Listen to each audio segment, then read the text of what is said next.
welcome to this lunch talk of SciComm Academy. My name is Helene van der Beke and I am the project manager of the Academy. And I'm very happy to welcome many of you for this first talk of the season. Now, if you're not familiar with our lunch talks and you're interested in topics like this, you can watch our previous lunch talks via our website, and you can also rewatch some of them on YouTube. I'd also like to announce the next talk that's coming up soon. We have invited Jane Gregory, who is going to give a talk, Science Communication, How You Can Set the Agenda. So it's a very good one if you want to have impact on policy or society. Now, if you like to stay up to date about that and our workshops, because we also give workshops in science communication besides these talks, you can register for the newsletter, and I will add the link to that in the chat right now. So you can register for the newsletter of the Academy or of other projects, because we are also the organizers of the Flemish PhD Cup and the Vlaamse Scriptieprijs, amongst others. Now, back to today, we have invited 4 people for you, 4 experts in science communication who are involved with events that you could join if you would like to start in science communication. I must say this is obviously not an exhaustive list of events today, because there are many possibilities out there, but we're covering quite some opportunities. And most or a lot of them are in Dutch, but some of them are in English, hence the language of today's session in English. But that doesn't mean that you can't join them in Dutch. If you have any questions during this session, I encourage you to share them through the chat or the Q&A, and I will monitor it and ask those questions to the panelists today. We'll also have a Q&A at the end, so if you forgot about something, don't worry, and you could email me afterwards, and we'll refer you to science communicators or panelists, or perhaps a science communication service of your institution. Now, first, let me introduce Mariam to you. Mariam Harutyunyan. Am I saying that correctly, Mariam? Okay. She is one of the coordinators, if I can put it like that, of the Expertendatabank. I'll let her explain it herself, but I'd like to add that she's also an executive director at a seat at the table, and founder of Kin Armat, so she is multi-talented. But today she will introduce you to the Expertendatabank. Mariam, the floor is yours. Thank you very much. Thank you for the introduction. I'll start sharing my screen. It will be easy to follow. However, the presentation is in Dutch, as it's a Flemish project, but I will be introducing it to you in English. So if there is something unclear, feel free to ask in the chat or after the presentation. So I am Mariam, and together with Elke Juriste, we run the Expertendatabank. It's one of the initiatives we do, so feel free to connect with us on LinkedIn to discover the other ones. The Expertendatabank is actually a project, as I said, an initiative by the Flemish government. And it is actually it's giving an answer to a long existing problem, which is that the Flemish media is only choosing specific experts to give their opinion, to share their expertise, whether it's in the newspaper, whether it's on TV or radio. We see that it's usually the same, the usual suspects. There is even a research that was done by a communication agency, Fin.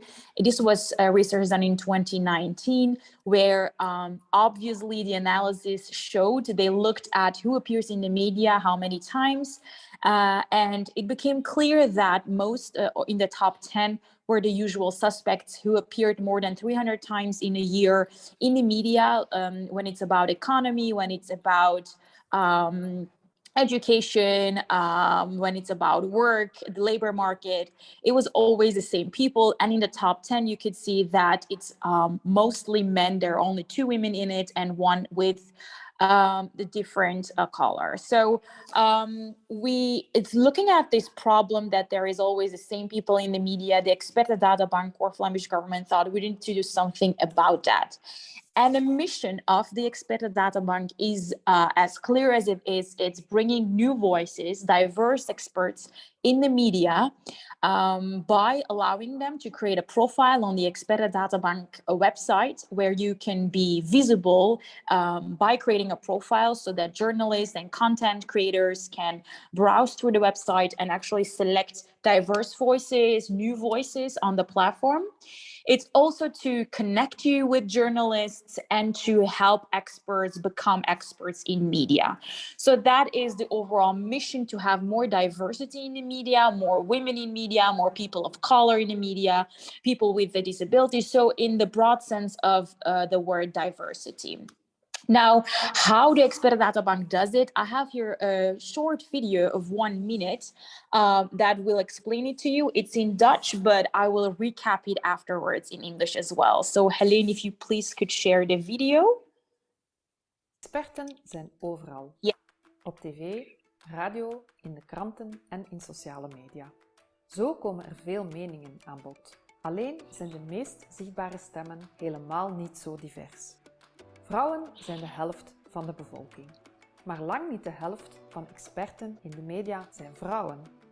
Mensen van buitenlandse herkomst en mensen met een handicap komen als expert nauwelijks aan bod. Dat is nu net de missie van de Expertendatabank.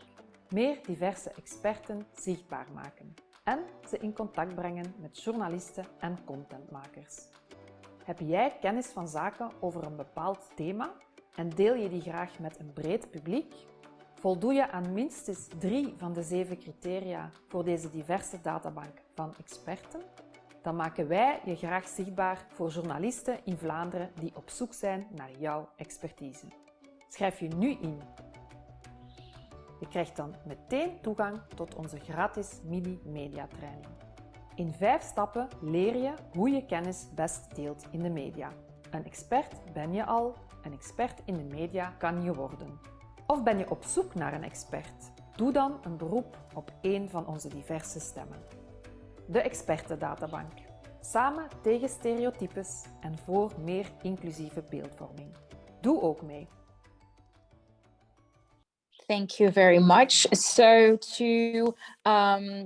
the recap of the video will be clear in the presentation that I'm sharing with you.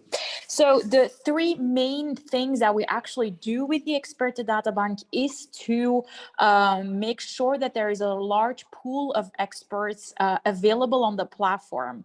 We do that through collaborations, such as, for example, this one, or collaborations with other organizations and communities to spread awareness about the Expertendatabank and allow more experts to join the platform.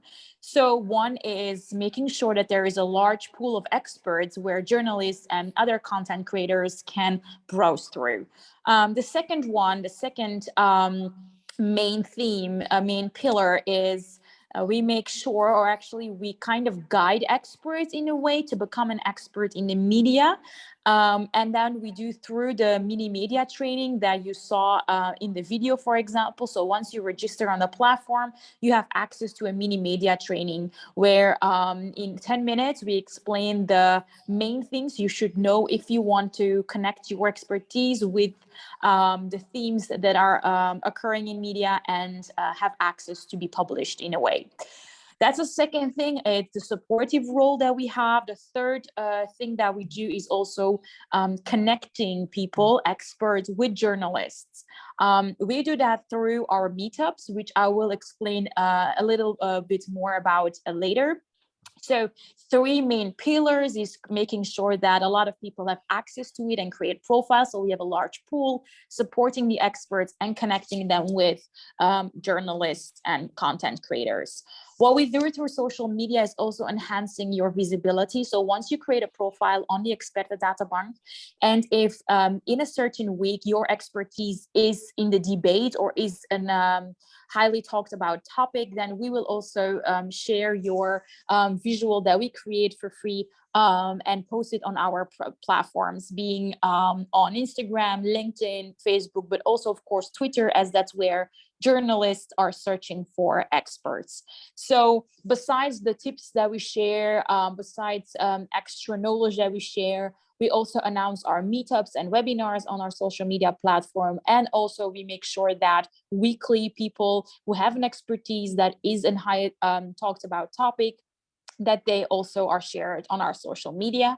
Not only there, we also have a list on our homepage where we change every week 5 experts who have an expertise in a specific topic that journalists are looking for that week, increasing your chances of being contacted. As I mentioned earlier, we launched last year online meetups and also our webinars. The online meetups are thematic online webinars, online meetups actually, where we always collaborate with one media group. For example, we collaborated last year with the Standaard for a meetup about the labor market, and we collaborated with VRT for a meetup around economy and finances. We have had a meetup around living or housing, and different types of meetups as well. During these meetups, they are thematic meetups. What happens is that we work with a media group. So the journalists of that media group are present. And in that 1 hour, our experts have the chance to pitch themselves in 2 minutes. And that's a way of connecting with journalists, making sure they know about your expertise and that they can contact you afterwards. So in that 1 hour, every expert has 2 minutes to pitch themselves. And that's directly pitching because the journalists are in the call, they're listening to your pitch, and that's when they will know that they can contact you for your opinion or to share your expertise. The next meetup that we have will be in October, which we will announce soon. But you can also register through the website for our newsletter or our social media following, where we will announce the meetup, and it will be about energy, as it's a hot topic right now. So experts in energy will be allowed to join the meetup to pitch themselves in 2 minutes to journalists and then get the chance to appear in the media. And the only thing is, this is fully free. Actually, the whole Expertendatabank is free. Creating a profile is for free. Joining meetups and webinars is for free. But the online meetups are only for people who have a profile on the Expertendatabank. So the only requirement is that you register on the Expertendatabank, and then you can join the meetups to connect with journalists. So under the motto, you're an expert, but an expert in the media is something you can work towards. We also launched webinars last year. So during these webinars, we give, again, tips and tricks on how to become or how to gain visibility in the media. We have this Friday, actually, the first one of this new season. And it will be about how you can connect your expertise with the media. So with the topics that are being talked about right now, how do you connect it with what the themes are in the media? If you have a certain expertise, there is always something you could share, your opinion or give background information, but how do you do that? So when is it interesting to proactively go to journalists and offer a piece? When or how can you make sure that they contact you? And we will explain that, Elke and I, in the webinar that we give this Friday. It's also during lunchtime at 12 o'clock. It's 1 hour, fully free. The only thing you have to do is register through the expertendatabank.be, the website. We organize webinars every 2 months. And we go deeper into the mini media training that you can also receive when you register. So when you register on the platform, you receive the link to the mini media training. But during these webinars, we go more in depth in 1 hour about how to become an expert in the media. So this is highly recommended as it is fully free. And during these webinars, there are other experts present who share their experiences in the chat or take a moment to share it, and you can learn from one another as well. We don't do it always just the two of us. We also have sometimes guest speakers, which is also very interesting. For example, in April, we had a webinar, which was about how to become visible for journalists through social media, where we invited Dimitri Antonissen from Het Laatste Nieuws, who shared with us what journalists are looking for and where they look for, on which platforms, and how to be visible for them on social media. But we also invited Amir Bashouri, Stan Baert, and Dewi van de Vijver, who are experts who use social media to gain visibility. And during this free webinar, they shared exactly how they did it, how they experienced positive, but also negative comments on social media. So this was a really an insightful webinar. We also organized one with Inge Gijs, chef redactie of the Standaard. And she shared about how to make sure that your expertise has actually news potential, so that you, not everything can be shared on the news, not everything is interesting for them, but what is interesting and how to make your expertise interesting. And listen or hearing this from somebody who is actually a journalist working as a chef in the Standaard. So it was really an insightful webinar as well. And this was also fully free. And we have another one coming with guest speakers, which will be announced on the website soon. How it actually appears into results is this way. So we had one of our experts who participated in our webinars, gained experience or gained knowledge in how to write an opinion, an op-ed, and how to share it with journalists. After the webinar, she wrote her own op-ed, and then she shared it with a newspaper and got it eventually published. But she had never had any op-ed published. It was only after the webinar she realized, okay, how do I write a title? Which keyword should I use? And at which specific point do I send this to a journalist, and to which agency or which newspaper do I send it to? And she got it eventually published. And we had also Vera Smets, who participated in one of our meetups, also a free meetup where we collaborated with VRT, and it was the meetup with the theme economy and finances, and she's an expert in finances. So she was there, she pitched herself in 2 minutes, and then a week later, she got contacted by the journalist to share her expertise, and it was on Canvas to see. So you see that actually, if you put the work in yourself as well, we give a lot of tools, and eventually you can achieve what these experts have achieved as well. Now, you might ask yourself, how can I do that? I'm here to share with you how that can be done. The first thing you should do is create a profile, fully free. All you have to do is go to the website, expertendatabank.be, and go to the tab for experts and register as an expert. The platform is in Dutch. The webinars and the meetups are also in Dutch, as it's a project by the Flemish government, but you could also register if you're an English-speaking expert. It's just that for specific occasions, if they need that, will contact you as well. So you're all welcome to register. So the profile creation takes about 5 minutes, maybe. You have to take your time to do it, a little bit at least, just because the words that you use on your profile are really, really important. You have to use some keywords because our platform works in a way where if a journalist comes to the website, they will search for a keyword depending on what they need. And if you're an expert in that field, but you don't have the keyword on your profile, the results won't show you. So you have to make sure that on your profile, you use the keywords to describe you and your expertise, using specific keywords from your own niche, but also broader keywords, just increasing your chances of being found on the platform and appearing in the results.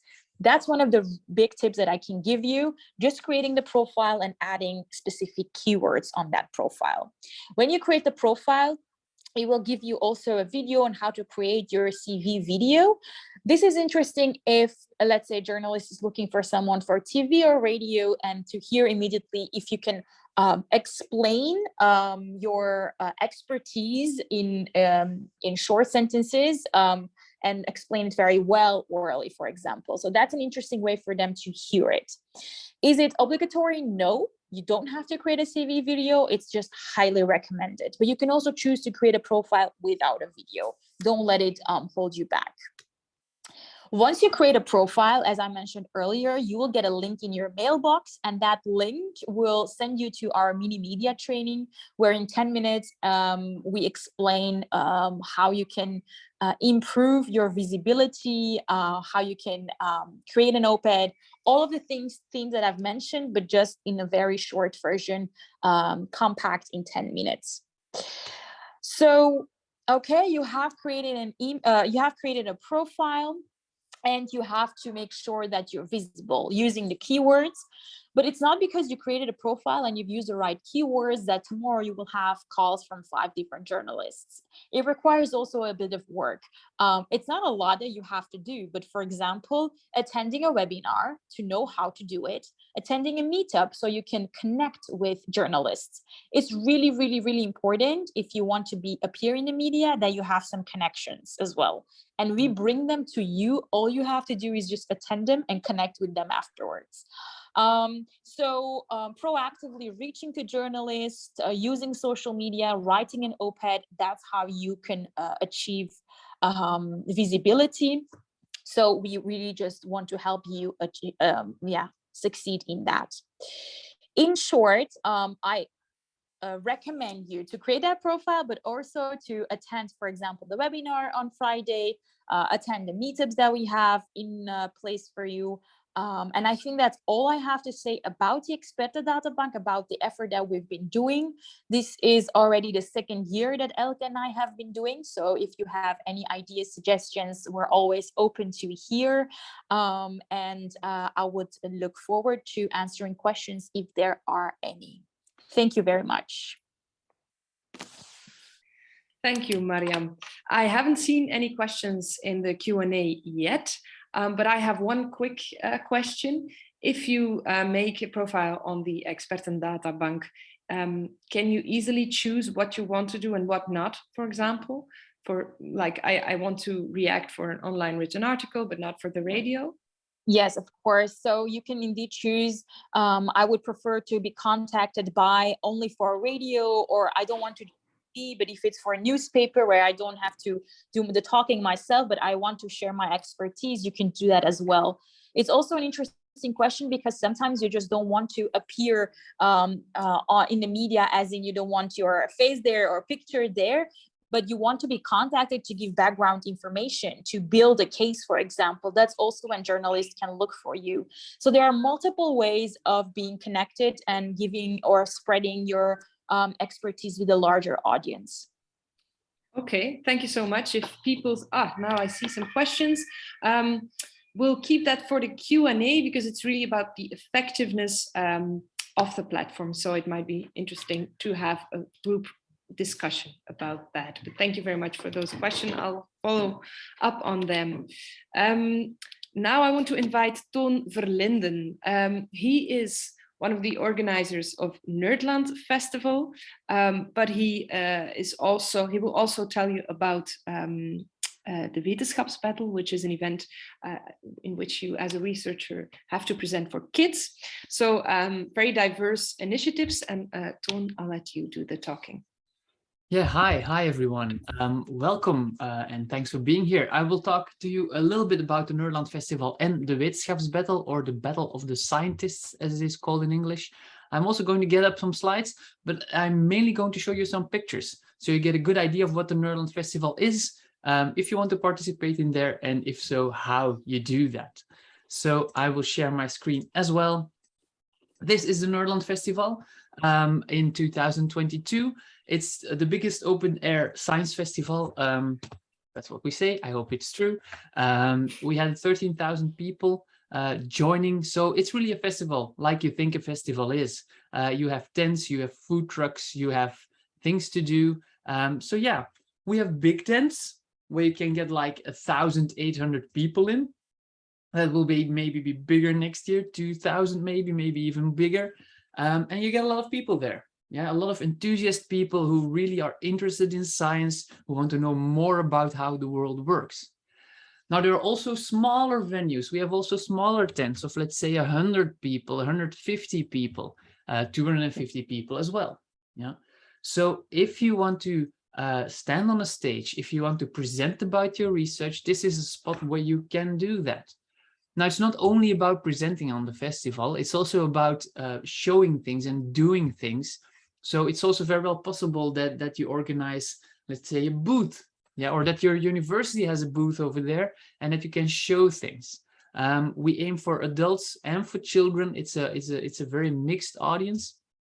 And yeah, doing things, experiencing things is very, very important at the festival. Maybe you can, maybe you want to show some experiments, maybe kids can solder something themselves, maybe people can dig out a dinosaur, stuff like that.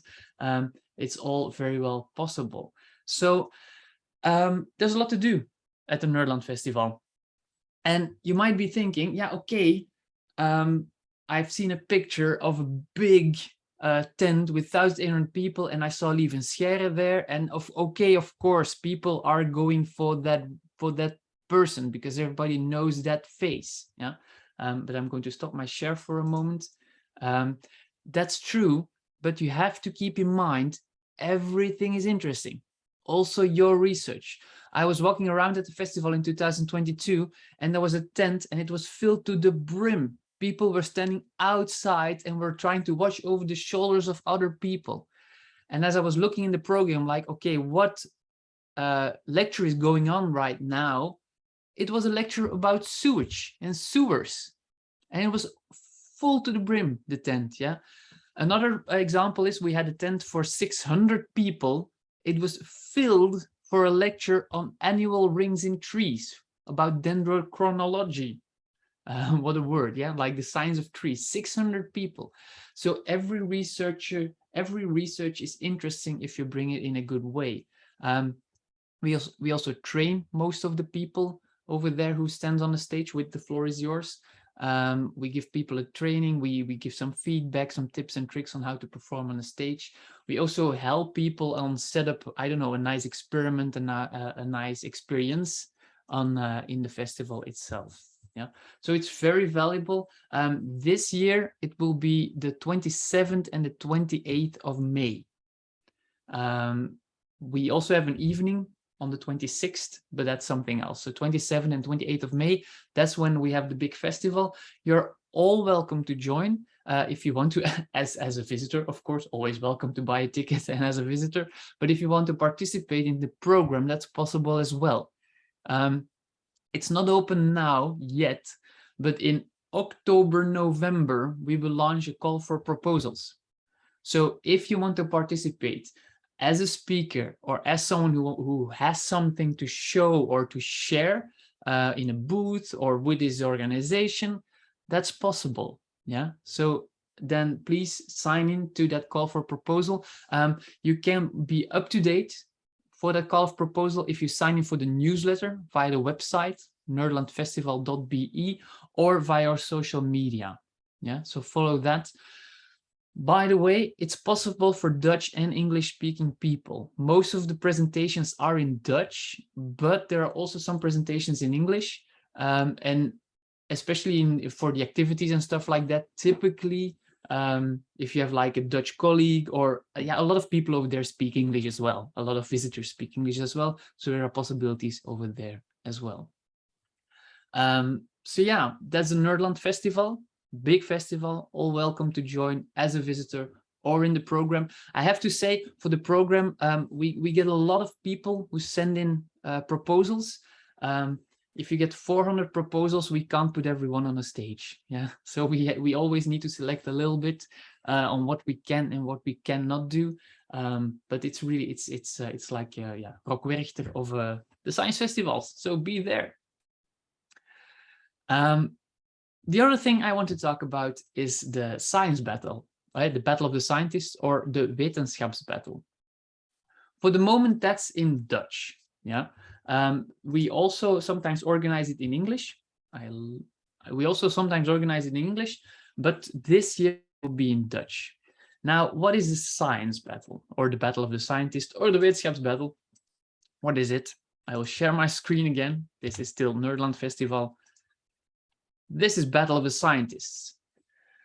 Now, the wetenschapsbattle, the idea is that you as a researcher are going to present to kids, yeah, kids from primary school, so 7 till 12-year-olds. Yeah, it's not that easy, but it's very fun to do. You can send in your proposal or the thing you want to talk about, and the children organize the event themselves, yeah, or the school organizes the event themselves. We help, of course, we support them in doing that. But yeah, you will be standing in front of a big group of children. When Corona hit, it was less. Now we hope again for multiple hundreds of children. And there's a very nice energy in the room over there. And the idea is you and 4 other researchers are going to present your research in 10 minutes. Yeah, each one of you gets 10 minutes. You present your research. Afterwards, yeah, so for example, this person was presenting his research.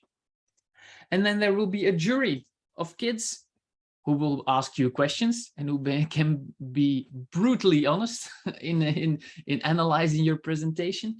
And then afterwards, people are going to vote. The kids are going to vote, like which one is the best researcher, or which did I understand the best. And then, yeah, who knows? You're the winner. And what you win is eternal fame. Yeah. And smiles on faces of kids, because it's really nice to see how kids respond to scientists. Because in the beginning, when we go to one of those schools and we ask people, hey, that's me and my colleague Hans, by the way, who really organizes the festival, the wetenschapsbattle, I support him. But if you look at the faces of those kids in schools and you ask them, what does a scientist looks like? In the beginning of the project, they always sketch like a person that looks a little bit like Einstein. Yeah, but then they see on stage that there are other people, younger people, females, males, women, men, presenting their research very enthusiastically. And it's after the finale, it happens a lot of the times that people storm up to a scientist for selfies, for autographs on their lunch boxes, on their arms, stuff like that. So really, scientists become rock stars over there, and it's very nice to do. Now, next to that, and I'm going to, first off, if you want to join, you can register right now. If you go to wetenschapsbattle.be, the registration is open till the 7th of November. Now, the theme of this year's science battle, wetenschapsbattle, is food research, but that can go very broad. Yeah, so it can go into from food and insects and animals to food packaging, but maybe you work on how to make food in space, or how we process food in our bodies, or there's a disease that is linked to food, stuff like that. It can be very broad. Yeah, so I encourage you to be original with your link between your research and food. And then for sure you can register the 7th of November. There's a trajectory as well. You get a training from us as well on how to present for children, because sometimes it can be hard, because 8-year-olds or 7-year-olds can barely read, and 12-year-olds are going to secondary school in a year. And the battle itself is the 23rd of March. Yeah, so that's the idea. Register, very good idea. What I want to share with you is that the power of presenting for children is very high. Children are amazing to present to. We always ask researchers to present their research. They do a good job, but you put them on a stage and they fall back into their jargon, their difficult words. Now, if they present to children, they don't do that. You are obliged to step out of your comfort zone and to make everything more interesting. Yep. And that really, really works. I'm going to give an example, not from a presentation, but I read 2 books recently. It's about dinosaurs. This was a book about dinosaurs. It was written for adults, and it's a good book, but it takes some time to work through. Now, this is the same book by the same author for children. Yeah, and I enjoyed this book much more. So the techniques that you learn for presenting to children are also very useful if you need to present on conferences, if you need to present to a lay audience. So yeah, I would say subscribe for the wetenschapsbattle, only in Dutch this year, by the 7th of November on wetenschapsbattle.be. And that's what I want to say about Nerdland Festival, big festival, end of May, and the Battle of the Scientists on the 23rd of March. I also have a list, Helen, I don't know if you want me to show it now or later on. Well, I'll do. put it in the chat in a while. We'll share some links. Toon and his colleague Hans have a beautiful overview of quite some events as well. Yeah. If you have any more questions about these two events, you can always put them in the Q&A. I'll get back to them. And I have one question already for you, Toon. If you would have to give one tip, I know it's not a lot, but if you would have to give one tip on how to present for children, what would it be? You really need to connect with their life. You can see that the researchers that try to learn, like, okay, who are the idols of those kids? What programs are they looking at? And trying to link their research to what they know, they always succeed very well. And then, of course, pee-pee and poo-poo always work, things like that. But really, it's like, try to look into what do they think is important. What do they care about? What are they working on in everyday life? What is cool? And maybe get that into. And it can be quite easy. Yeah, it can be as easy as someone from telling a story of, hey, I'm a doctor, and suddenly someone from K3 was in my office and I saw this and this and this. Yeah, and you included her already. So that works very well for children. Now, yeah, and then you have to look for a wow factor, a thing that children go like, okay, wow, cool. And you can find it in every research. Of course, for robots, that's more easy than for if you're looking into a protein of a specific type of disease, but still over there as well can be very easily found. Yeah, the wow factor but can be found over there as well. But link to the world of your audience, especially when talking to children, very important. Yeah. So start talking with your children or little nephew or niece to get some inspiration. Practice in front of your children and see if they think it's stupid or cool. They will be brutally honest. That's true. They're so honest, painfully honest. Yeah, for researchers sometimes. Yeah. But it's worth it. Okay, yes. Thanks a lot, Toon. If anyone has another question, share it in the Q&A. Meanwhile, Matteo Piumatti is going to explain us what Pint of Science is. I can already tell you it's one of the largest science communication festivals, but in a really different manner than Nerdland Festival. Matteo is the city coordinator of Brussels, and he is a neuroscientist himself. Matteo, the floor is yours. Hi, thank you very much for the introduction. So first of all, I want to apologize for this voidless background that I have, but I'm at a conference right now, so I had to find a place that I could. But yes, thank you for the invitation. And today I'm here to give you a little bit of a background on what we are doing in Pint of Science, what Pint of Science is and what Pint of Science Belgium is, and what can do for you if you are interested in joining for science communication opportunities. So Pint of Science is a big family. And is a concept, first of all. It's something that started in 2012 in UK, where two postdocs basically just wanted to go out in the world from their lab and explain what their work was to the general public. And since they were in UK, they started doing it in pubs. And it worked very well. A lot of people came, and so they did it again the year later, and it expanded pretty quickly. And now we are pretty much everywhere in the world. And each Pint of Science country, let's say, has its own association and institution and organize its own festival, which is always in May. This year, I believe it's going to be the 22nd, 23rd, and 21st of May. It's always Monday, Tuesday, and Wednesday in the evening. And the concept is always the same. So we take the scientists and we bring them to the pubs with the public, and we try to put everything together with a little bit of alcohol, and stuff tends to work usually. In Belgium, we started in 2018, so we are pretty young in that sense. But in a few years, we managed already to expand to many different villages, as you can see from this absolutely non-geographically correct representation of Belgium. But you see, these are all villages and cities that participated in Pint of Science past edition. And you see that most of them are in Flanders, but we do also have, of course, Brussels and a few of them in Wallonia. And this is an international festival, of course, so we tend to use a lot of English. But most of the events that are coming, that are organized in these Flanders cities, they are also in Dutch. So you can actually find both the languages. And of course, you also find event in French in Wallonia. So there is a bit of both. And here I put a few numbers just to give you an idea of the people, that the amount of people that are coming. So you can see that we had more than 20 venues that managed to host us, so pubs and bar mostly. And we had more than 67 events altogether. So they happen actually at the same time, simultaneously. 150 speakers and more than 2,300 attendees. So this is not just to show you that Pint of Science Belgium is very cool, even though it's super cool, but also to show you that there is, as Toon was saying, a huge appetite for this sort of activities. So most of our events tend to be sold out. They are rather smaller than a huge festival. So we have about 40 people per event, let's say.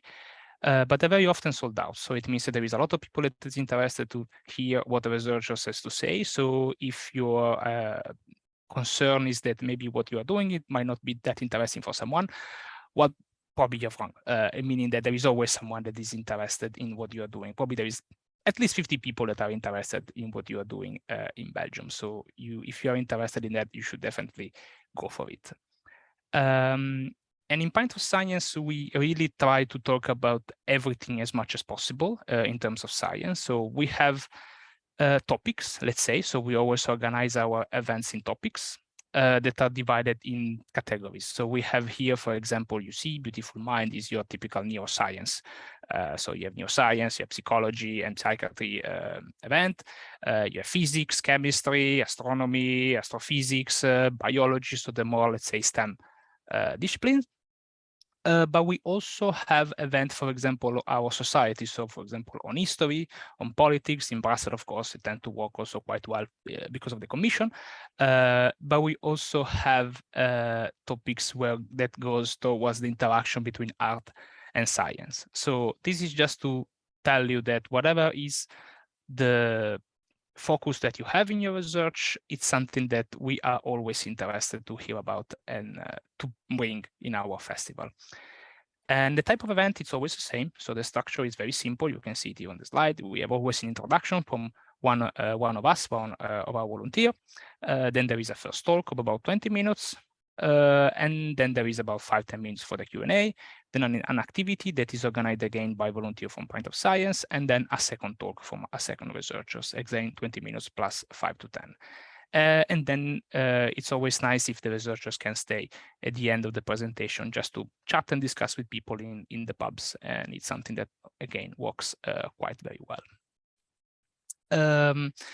The type of topic, the type of talk that we try to aim, when I have to explain it, I always use this slide, in a scale that goes from trying to explain what you do to your mom to a TED conference to a scientific conference. I would say the Pint of Science is kind of in between the first two.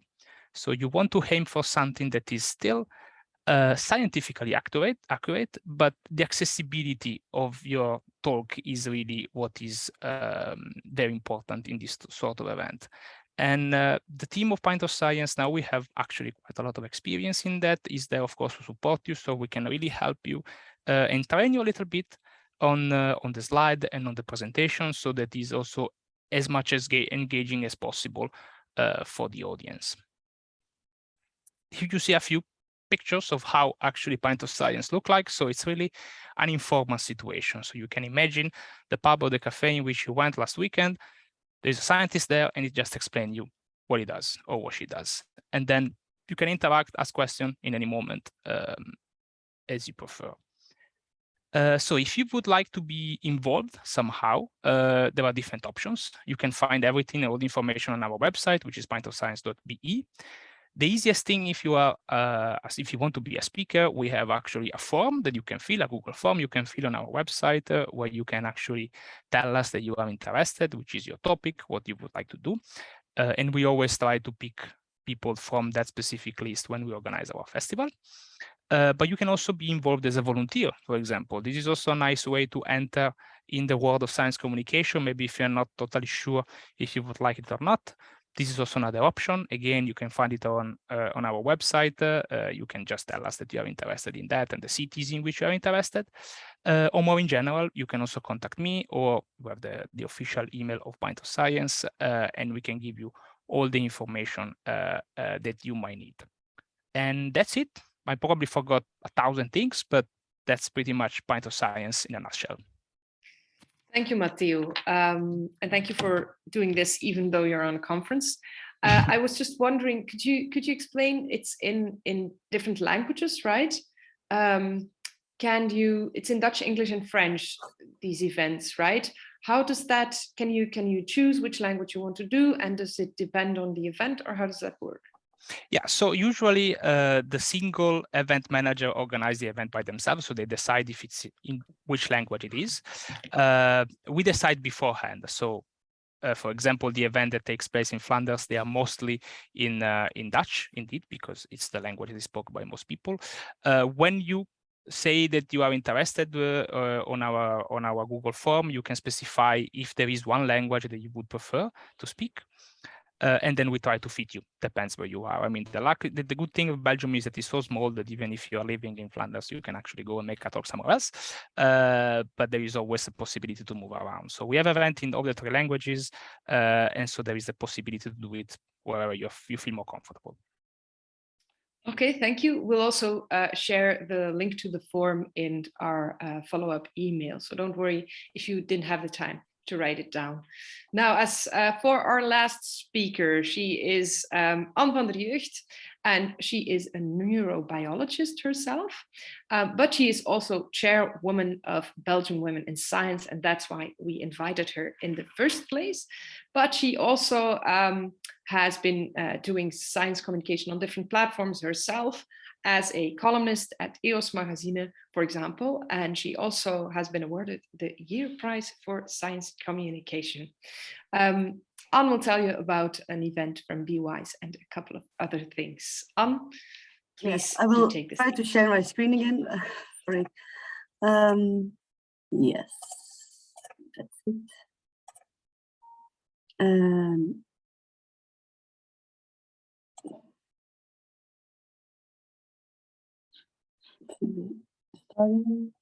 We can see your slides, but yes, there we are. We can see them. Thank you. Yes. Actually, first I want to say that I participated as a neuroscientist myself to all the previous events. So Silbook Science, Pint of Science, and Nerdland. But it had another name, I think, Sound of Science back then. Okay, so just saying, it's really, they are great initiatives. So I discovered, as being the president of BeWise, this unique European Researchers Night. It's really a big thing. It's something from the European Commission. So you already know, like, yeah, it's a lot of effort, of course, to write it down. But so the aim of this European Researchers Night, it's a European-wide public event, and it displays the diversity of science and its impact on the citizens' daily lives. But it's in fun, interactive ways with the audiences. And this year also, I noticed that this event will take place next week, actually. So Belgium is not participating, but if you're from abroad, or you have the chance to be abroad next week, you can visit on the website of the European Commission there, European Researchers Night, the locations where this year will be several activities. So it's on the Friday, 30th of September. But the overall aim of this European Researchers Night is to bring science and researchers closer to the public, and also to promote, of course, excellent science projects across Europe and beyond.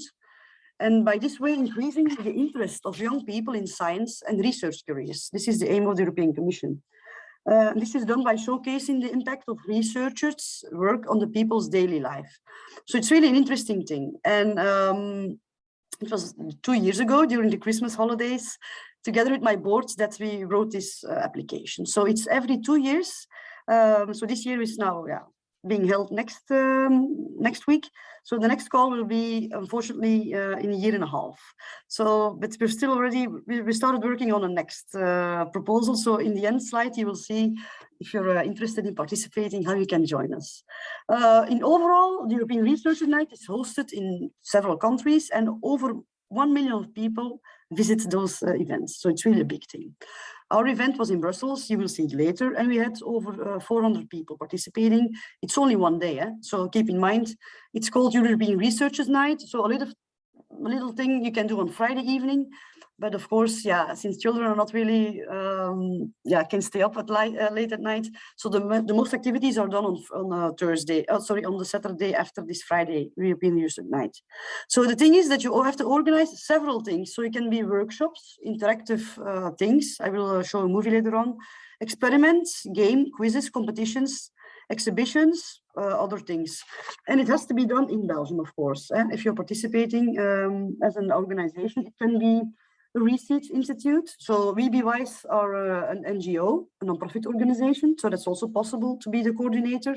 But you have to have at least 4 partners. So yourself as the organizing committee, as the organizer, but also 4 partners outside. And of course, it's not possible otherwise to organize such a big event. So one of our main partners for this one was the Royal Observatory in Brussels, so the planetarium, Sterrenwacht. And the other one was the Dino Museum, so the Royal Institute of Natural Sciences.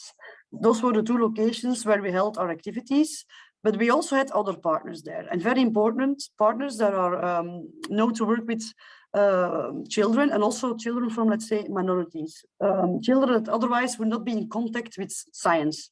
So we had our partners were Ecoli, a great NGO, also Jeunesse Scientifique, so French speaking, and then 2 other ones. So we had Good Planet and Bos Plus. So those were the partners. Then together we held this, it was an immense festival. So over 2 days, but actually, so only the Saturday was for children. On Friday evening, we had activities for, let's say, researchers themselves. So on Friday evening, we had the dining with the dinos in the Dinosaur Museum with Marie Curie fellows presenting their research. Also the funding agencies from FWO and FNRS were invited. So if you're there on the stage and you can present your research to a big audience with influential people, also politicians were there. So it's a great opportunity. So on Saturday were the workshops. There were many workshops going on at the planetarium and at the Dino Museum. So people could choose, they could compile a program. Everything was for free. So this is also unique. That's why it's a European project. It's really big and everything is included. So people were, the entrance was waived. So people can come for free. Often that's also a barrier we see.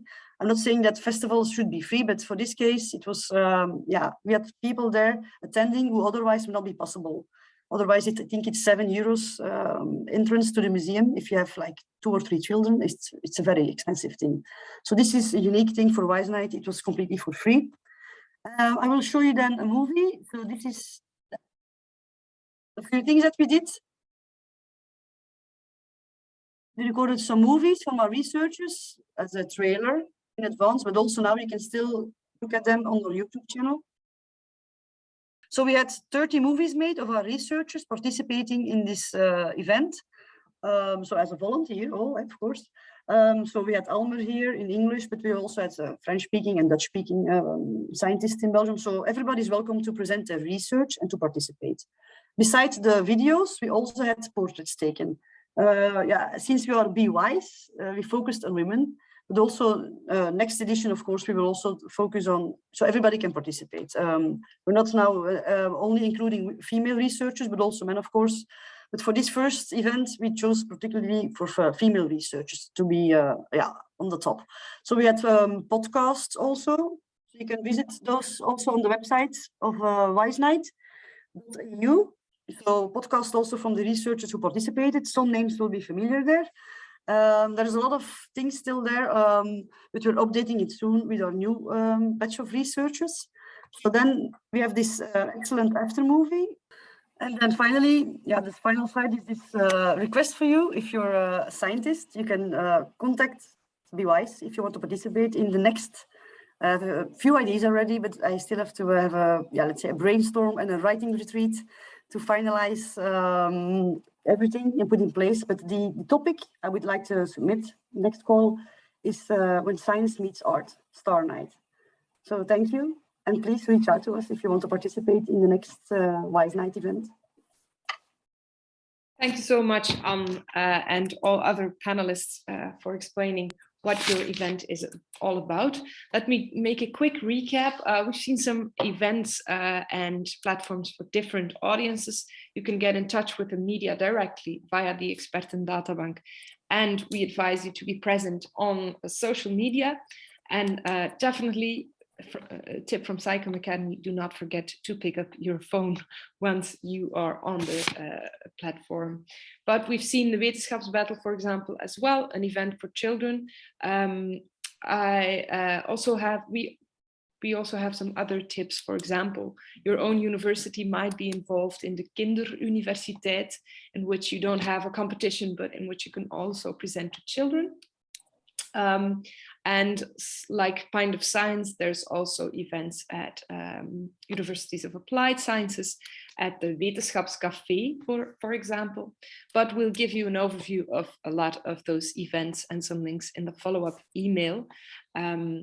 And if you are interested in initiatives like this, but you feel you are not ready, we give workshops, for example, in podcasting as well, which might be interesting in what Anne told you. We also give podiumpresentaties, so stage presentation in Dutch soon. So definitely sign up for the newsletter if you're interested in those initiatives. I would like to take the time to answer a couple of questions we had meanwhile. This one is for you, Mariam. It's from Eva de Smet. She asks the following. The focus is clearly on diversity, which is obviously very good, but does that mean that white males are not really encouraged to register, even if they are good at science communication? No, indeed, everybody can register on Expertendatabank to gain visibility. We want diversity, indeed, to increase more women, more people of color, more people with disability, because there is a clear imbalance there. But everybody is welcome to register and apply for the webinars or meetups, as long as they have an expertise and want to become an expert in the media and share their voice as well. Okay, Eva, if you have any follow-up questions, feel free to share them. And then there's someone else who has a related question, whether there is some data already on how effective the platform is. So how often do experts get contacted? And does it really lead to an increased diversity in experts in the media? Yeah, so I have shown a few examples of people who had never been in the media and actually didn't published an op-ed or share their expertise in the news. There are a few of these, but of course, to be able to track on all media platforms, being all the newspapers we have, TV, radio, podcasts and everything, it's just something that we cannot start to do because it's just an impossible work to begin with. So we have a few success cases and numbers on the people who get back to us, where we know resulted in a direct publication in some way of sort. But it's just something that we cannot track because we have more than 1,000 experts and there are more than, I don't know how many media platforms. So that's not something that can be directly traced, but we know from the success cases that we have shown and a few that we have more, that actually people get the chance to share there in the media. And we also see that in the interest from the media groups that we work with. Every meetup that we organize is with one media group. So whether it's VRT, the Standaard, or any other media group that we work with, we see from their interest in wanting to collaborate for meetups, how much they want to give new voices a chance in the media. So in that way, I would answer your question. Okay, I think that's an answer that's good for the person who asked the question, but I don't have a name. So if you have any other question about this answer, please put it in the Q&A. There's someone who also asks tips and tricks, and I think it might be interesting to ask one to all of you, or perhaps you can elaborate on each other's answer. It's someone who will organize a lot of activities about research on Dag van de Wetenschap, so Day of Science, can I translate it like that? Which is on the 27th of November, and which is a tip for all of you. It's you have events all over Flanders then. And this person asks tips and tricks about how to reach the broader public that's interested in our research. Now, many suggestions are possible, but perhaps you can all give one. Anne, would you like to start? Very difficult sometimes, indeed. I also found it when I organize events. So it's a thing that everybody has in common. To be honest, I'm now, as we speak, organizing 2 lectures from professors at Gasthuisberg about dementia, and it's really hard to reach people. So yeah, I would say be on the social media, be everywhere. And also if you have some contacts with local journalists, for instance, in Leuven here, it's Rob TV, or in the magazines also you can announce it, like, is it Rondon, Stadsmagazine. But I also find it very hard. For me, honestly, it's the most difficult part. Yeah. I think it's a common issue, but and also I think there's a lot of those, I wouldn't say conflicting with, for instance, Lieve Scheire. I know him because he came to film us in the lab. But so when I asked him to also promote our BeWise night, he said he couldn't do it because it was like a week after his own event. So sometimes it's the small things. So make sure that your event is not conflicting with other events in Belgium. That's a good thing. And try to reach out to as many possible organizations, or let's say, it's really hard. Yeah. So choose your date wisely when you're organizing an event. The researchers' night you cannot choose. So that's always. But if you have, for instance, in March, it's always Brain Awareness Week. If you're a neuroscientist, you can organize something in this week. Let's be aware that a lot of things will be organized in this week. But on the other hand, you can also choose a date deliberately. For instance, now I'm organizing these Alzheimer lectures because it's tomorrow, Day of Alzheimer. So it goes both ways. If there's something already in the media, it's an important day around this or this topic, you can put your wagon on there. But yeah, it's difficult. Yes, okay, so be aware of the timing. In this case, of course, it's the 27th of November all over Flanders, but I also hear the tip to contact local journalists and organizations to have this sort of direct marketing. Does anybody else want to add? Toon, did you want to add something? Yes. We can't hear you yet. Yes, now you can hear me. Yes, I want to add something. So yeah, reaching the broader audience is always a challenge. I get that. I think one of the main things you can do for Day of Science is try to focus on experience and participating instead of your researching, explaining things. And I'm going to give 2 examples. The first example is we are working now for the Nerland Festival. There is a researcher working with glass structures. He wants to build with glass structures. So you could decide like, okay, explain me how a glass structure works. What are the advantages?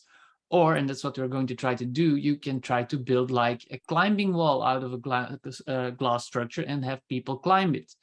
And then if people hear like, hey, we can climb a glass wall over there, that's something else. Same, you can talk about cybersecurity. But on the festival 2022, the cybersecurity guy hacked the phone of someone in the audience, and that's different, and that's something that really gets people attracted. So I think for the Day of Science, in the activities you are doing, of course, there's room for presentations and people explaining research. But if you want to attract a broad audience, you really need to focus on the experience and how people can participate. I think that's very important. Yeah. You had you gave a comment. Could you explain that? Yeah, so I said it like citizen science indeed is more engaging than just having people presenting things. Yeah, if you have an experiment that you can do with your audience, yeah, I agree. It's a good way to also tease as a teaser. For instance, I remember a few years ago, one of our professors, Johan Lagemans, had this visual, let's say, illusion. Technopolis also helped there. Of course, Technopolis is a big partner. If you can have them spreading your event. So it was about, is she wearing a blue or a green dress? I'm not sure if you remember it, like a few years ago. So it was a visual illusion and it was really picked up in the media. So it was a small experiment he did. And in the end, I think more than 2,000 people participated. So yeah, it's a citizen science thing, I think. Yeah, it's a good thing. Okay. Matteo, I don't know if you have any advice from Pint of Science how do you reach the perhaps local people that are interested in research? Yeah, no, definitely everything that was said is indeed true, and it works a lot for us. We cannot choose the day because it's always the same day every year, so we're kind of stuck in that. And the main part of our activity is the presentation from the scientist. But what worked for us very well is indeed the activities that we create also around the event. And in that sense, we always have a middle activities in between that we try to push a little bit more in the advertisement. And what works very well, as Toon was also saying, is when people really work themselves. I mean, in our case, really using their hand. For example, what we did a few times was to a challenge in building their own brain with Play-Doh. And it's something that worked very well. And you don't have to do much, actually, because you just put the Play-Doh at the back of the room and you just say to people, just go play whenever you want. And then at the end, you can just choose, the best 3 or the most funny one or something like that. And it's something that works very well because people feel much more engaged when they can do something by themselves. And in terms of reaching people also from media, I would say don't underestimate any type of media. Anyone works, especially because you're going to have different audience and different media. For example, the first year we used a lot the radio, and it worked as well, quite a lot. We had a lot of people coming, and we didn't think at the beginning. But then what we also realized after is that if the festival is nice, people like it, they will come back.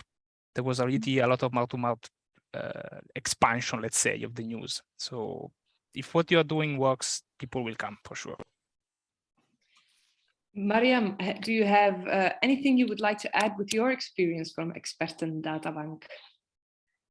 Well, from what we preach is that it should be connected. Oh, I am talking. Okay, sorry.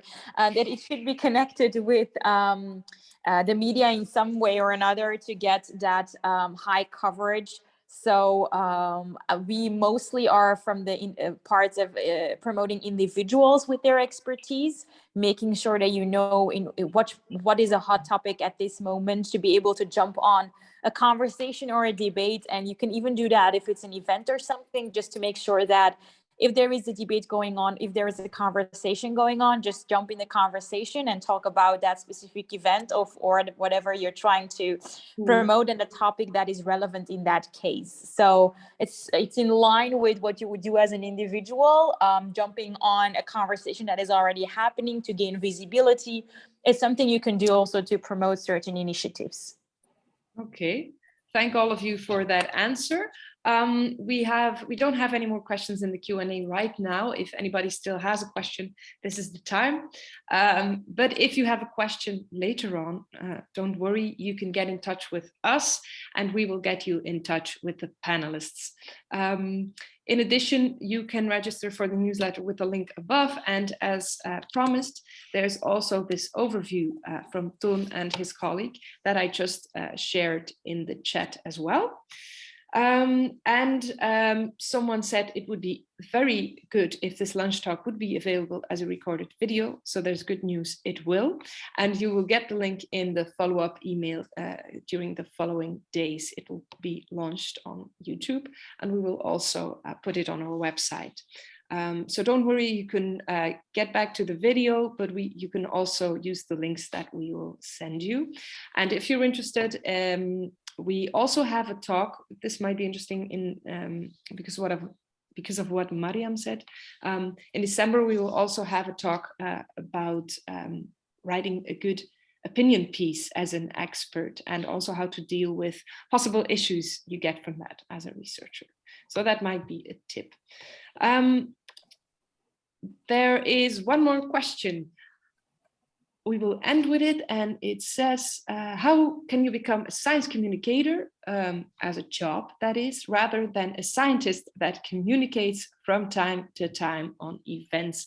And I think some of the people in the panel have done that. Matteo, if I'm not mistaken, you also made that career choice? Yes, I started as a neuroscientist, and then that was too hard. And I said, maybe science communication is better. But I would say try. What I did was really to jump in Pint of Science as a volunteer, because it's something that I didn't know how to do. And then I tried as many things as possible while I was there. In this sense, the pandemic was kindly weird because it helped me, because it forced me to do also YouTube video. This is something that I never did it in the past. And Pint of Science as well didn't do in the past. So we had to be forced to move on the online format. So try as many things as you can. Pint of Science, it's easy because if it's a volunteer job, you can go there, you can kind of mess it up and try and see different things and explore. There are so many different opportunities. I mean, you see, just in Belgium, you can try so many different things, and don't be afraid of trying new things, because I think these are the ones that are going to give you a chance to actually land on a job of science communication. But there are a lot of opportunities in that sense as well. Same for me. I'm also a neuroscientist, but I also am a science communicator. So I think it's a natural path. You will notice it yourself. If you're evolving and you're spending more time communicating about your research than actually doing the research. I hope my professor is not here, but so yeah, it came naturally. I grew into the role now of not only science communication, but also like program manager and organizing events, which is also related to, of course, science outreach. Yeah. Yes, I want Toon? to add to that as well. I did research on water purification before I became a science communicator. There are two things that I noticed. First off is it's very difficult to jump from full research to full science communication. So there's always like a gray area in between. And then just start doing things you like. For example, we started The Floor is Yours with my colleague Hans. We just started as a blog, like, hey, I want to give tips and tricks. Soon questions came for workshops, and now 10 years later, we're doing a lot of workshops. Same things happened with the Nerdland Festival, which me and Hetty, who I organized it with, we started Sound of Science because we thought like, hey, you don't have this festival type of thing in Belgium. We want that for a science festival. Let's just do it. Yeah. Same thing with writing for, let's say, EOS, for example. They are looking for good people who can write interesting pieces. Just pitch them an idea, see if they go with it. If they go with it, write. Yeah, and then see what you like, and just start doing that more. But I think if you're a researcher and you're waiting for like, this is a job call for a science communicator, it can be that you have to wait quite long, or it won't be the project you like specifically. But if you really think like, hey, I want to go write, or I want to go YouTube, then yeah, you just need to do it. Yeah. Yeah, the switch is not binary, not 0 and 1. It's somewhere in between, and at a certain point you jump to what you like most. So yeah, that's my advice. And I think I can add my own personal experience to that. I started out as a researcher, and after my PhD, I competed in the Flemish PhD Cup. By the way, the new selection is out there right now. So if you are interested in the videos or in the live event, you can also find it on our website. It's a competition in which PhDs that just finished their PhD can participate, and you get 4 days of media training. So it's basically writing training, presentation training, camera training, etc. So that really helps you build up your experience. And for me, I eventually ended up here as a science communicator and science journalist. So I think the main story for everyone is start out with small steps, try different platforms, do workshops or events, and then you'll slowly work towards that path. With this, I suggest we end this lunch talk. Thank you, all of you, our 4 panelists, for taking the time, and all of you for attending. You will get the email with the video, etc. And I would encourage you to join our next lunch talk on October 11th with Dr. Jane Gregory, and it's about how to set the agenda in science communication. Thank you, and hopefully see you then. Bye.